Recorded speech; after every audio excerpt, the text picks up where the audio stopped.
लेकिन आज कुछ लोग आए हैं जो नमो बुद्धाय तो कहते हैं, लेकिन मैं कहना चाहता हूं केवल नमो बुद्धाय कहने से आपका काम सार्थक नहीं होगा। नमो बुद्धाय के साथ साथ बनो बुद्धाय के रास्ते पर चलना पड़ेगा। हम लोग नारे बहुत लगाते हैं, बहुत सारे लोग कहते हैं बुद्ध और सनातनी तो भाई नहीं है, केवल नारा देते हैं नमो बुद्धाय और फिर सनातन का विरोध करते हैं। बुद्ध ने कभी सनातन का विरोध नहीं किया, क्योंकि बुद्ध के जो पिता थे शुद्धोधन वो भी सनातनी थे। बुद्ध की जो माँ थी माया वो भी सनातनी थी। बुद्ध की पत्नी थी यशोधरा वो भी सनातनी थी। बुद्ध का पुत्र था राहुल वो भी सनातनी थे। और बुद्ध भी स्वयं सनातनी थे, क्योंकि बुद्ध ने अपने ग्रंथ में इस बात को स्वीकार किया है। उन्होंने अपने ग्रंथ में स्वयं इस बात को कहा है कि मैं उसी वंश का हूं जिस वंश के मर्यादा पुरुषोत्तम श्री राम थे। भगवान बुद्ध भी इक्ष्वाकु वंश के थे और मर्यादा पुरुषोत्तम श्री राम भी इक्ष्वाकु वंश के थे। सुत्त निपात नाम का एक ग्रंथ जो भगवान बुद्ध ने हम सबको दिया, उस सुत्त निपात के अंदर भगवान बुद्ध का संवाद होता है सुंदरिका के साथ। सुंदरिका ब्राह्मण था। सुंदरिका ने पूछा भगवान बुद्ध से कि आप मुझे बताइए अपने जन्म के बारे में, अपने कुल के बारे में। तो सुत्त निपात में भगवान बुद्ध को कहते हैं मैं आदित्य बंधु हूँ और मेरा जन्म इक्ष्वाकु वंश में हुआ है। मैं इक्ष्वाकु का वंशज हूँ। मैं नहीं कह रहा हूँ, भगवान बुद्ध कह रहे हैं सुत्त निपात में। और सुत्त निपात भगवान बुद्ध का अपने आप में एक बहुत बड़ा ग्रंथ है, लेकिन लोगों ने प्रोपेगेंडा कर दिया कि ये बौद्ध है। बौद्ध एक उपाधि है। भगवान बुद्ध का नाम बुद्ध है, वो अलग से धर्म के लिए नहीं है। यो बोधयति बुद्ध्यति व स बुद्धा, जो स्वयं सत्य के बोध का स्वरूप है और दूसरों को सत्य का बोध कराता है, उसी को बुद्ध कहते हैं। ये अवस्था का नाम है। मैं भी बुद्ध हो सकता हूं, आप भी बुद्ध हो सकते हैं, लेकिन सनातन को गाली देकर के कोई बुद्ध नहीं हो सकता। भगवान बुद्ध का जो ग्रंथ है धम्मपद, धम्मपद की गाथा 5 में भगवान बुद्ध कहते हैं एशो धम्मो सनातना। माने क्या है? ये सनातन ही है जो मैं बता रहा हूं। भगवान बुद्ध ने धम्मपद में कहा ये शुद्ध सनातन है। और हम कह रहे हैं कि बौद्ध धर्म जो है वो अलग है, उसका सनातन से कोई लेना देना नहीं। बुद्ध तो कह रहे हैं एशो धम्म सनातना, जो मैं कह रहा हूं वो सनातन ही है, उससे अतिरिक्त और कुछ नहीं है।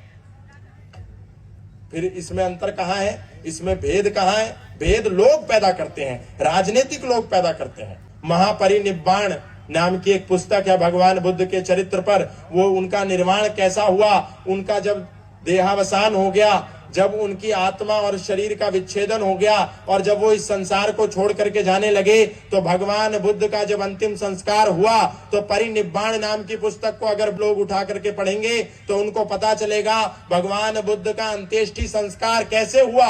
16 संस्कार सनातन धर्म में विद्यमान है। गर्भाधान से लेकर के अंत्येष्टि संस्कार तक 16 संस्कार है। 16 संस्कार में अंतिम जो संस्कार है वो अंत्येष्टि संस्कार है। भगवान बुद्ध का देहांत हो जाने के बाद, निर्वाण हो जाने के बाद, उनके शरीर का जो अंतिम संस्कार था वो सनातन की परंपरा में जो 16 संस्कार है उसमें जो 16वां संस्कार है उसकी पूर्ण वैदिक विधि विधान से किया गया। अगर भगवान बुद्ध सनातनी नहीं होते तो उनका अंत्येष्टि संस्कार सनातन की पूर्ण वैदिक विधि के साथ नहीं किया जाता।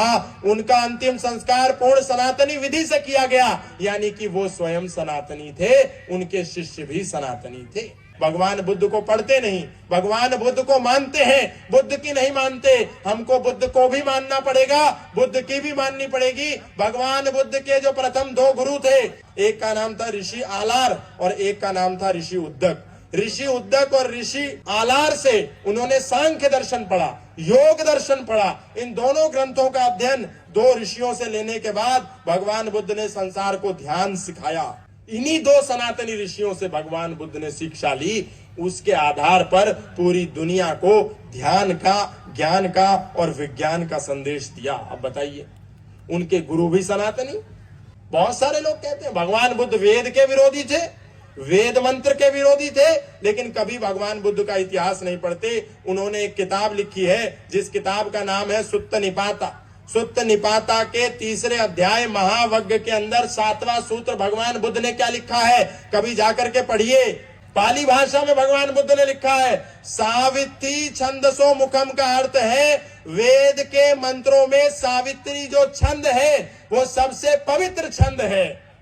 सावित्री छंद माने गायत्री छंद, और हम भी कहते हैं वेद मंत्र में जो सबसे पवित्र मंत्र माना जाता है वो गायत्री का मंत्र माना जाता है। अगर भगवान बुद्ध वेद के विरोधी होते, वेद मंत्र के विरोधी होते, तो कभी भी गायत्री का इस तरीके से महिमा मंडन नहीं करते। उन्होंने कहा गायत्री मंत्र सबसे पवित्र मंत्र है।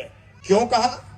लोग तो कह रहे हैं भगवान बुद्ध वेद के विरोधी हैं, वेद मंत्र के विरोधी हैं। दुनिया का सबसे बड़ा झूठ है, भगवान बुद्ध वेद मंत्र के विरोधी नहीं है। ओम भूर्भुवः स्वः तत्सवितुर्वरेण्यं भर्गो देवस्य धीमहि धियो यो नः प्रचोदयात्, ये जो वेद का मंत्र है इसको सबसे पवित्र सनातनी तो कहता ही है, पर भगवान बुद्ध ने सुत्त निपात में भी इस बात को कहा है। अब बताइए बुद्ध भगवान को कैसे कहेंगे हम सनातन का विरोधी? नहीं कह सकते। और हम सब सनातनी स्वयं को आर्य कहते हैं। भगवान राम स्वयं को आर्य कहते थे, भगवान कृष्ण स्वयं को आर्य कहते थे। भगवत गीता में आर्य का वर्णन बार बार आया है, रामायण में आर्य का वर्णन बार बार आया है, महाभारत में आर्य का वर्णन बार बार आया है। भगवान बुद्ध ने जो सबसे महत्वपूर्ण मार्ग हमको दिया उस मार्ग का नाम था आर्य अष्टांगिक मार्ग। आर्य अष्टांगिक मार्ग, वेद का जो सबसे मुख्य ध्येय वाक्य है वो है कृण्वन्तो विश्वम आर्यम, दुनिया को आर्य बनाओ। वही बात भगवान बुद्ध ने कही। वेद के अंदर आर्य शब्द 120 बार, ऋग्वेद के अंदर 66 बार, अथर्ववेद के अंदर 34 बार, यजुर्वेद के अंदर 12 बार, सामवेद के अंदर 9 बार आर्य शब्द आया। रामायण के अंदर 126 बार आर्य शब्द आया, महाभारत के अंदर 350 बार आर्य शब्द आया। बुद्ध के पाली भाषा के ग्रंथों के अंदर आर्य शब्द 10 बार आया है। धम्म पद के अंदर आर्य शब्द 10 बार आया है। क्यों आया है? क्या अंतर है? आर्य का मतलब होता है श्रेष्ठ। भगवान बुद्ध भी आर्य की बात करते हैं, हम भी आर्य की बात करते हैं। मैं ये सब बात आपको क्यों बता रहा हूं? इसलिए बता रहा हूं क्योंकि समाज के अंदर बहुत सी अराजकता वाली शक्तियां विद्यमान हैं जो समाज में से समरसता को खत्म करना चाहती हैं। समाज में जो भाईचारा है बुद्ध के और सनातनी के बीच में, जैन और सनातनी के बीच में, हिंदू और आदिवासी के बीच में, ये जो भाईचारा हम लोगों में स्थापित है, इस भाईचारा को तोड़ना कुछ लोग चाहते हैं। इस भाईचारा को तोड़ने नहीं देना है। बहुत सारे लोग कहते हैं बुद्ध और सनातनी तो भाई नहीं है, लेकिन इस्लामिक और सनातनी भाई हैं। माने जो हमारा भाई है उसके बारे में बोल रहे हैं ये तुम्हारा भाई नहीं है, ये तो शत्रु है, और जो हमारा भाई नहीं है उसको कह रहे हैं ये भाई है। हमको भ्रमित कर रहे हैं। फिर ये कौन लोग हैं जो आकर के भगवान बुद्ध के नाम पर समाज में विखंडन पैदा करना चाहते हैं, समाज में विभेद पैदा करना चाहते हैं? हम सब एक हैं, एक थे और एक रहेंगे, ये भाव हमको प्रचारित करना पड़ेगा।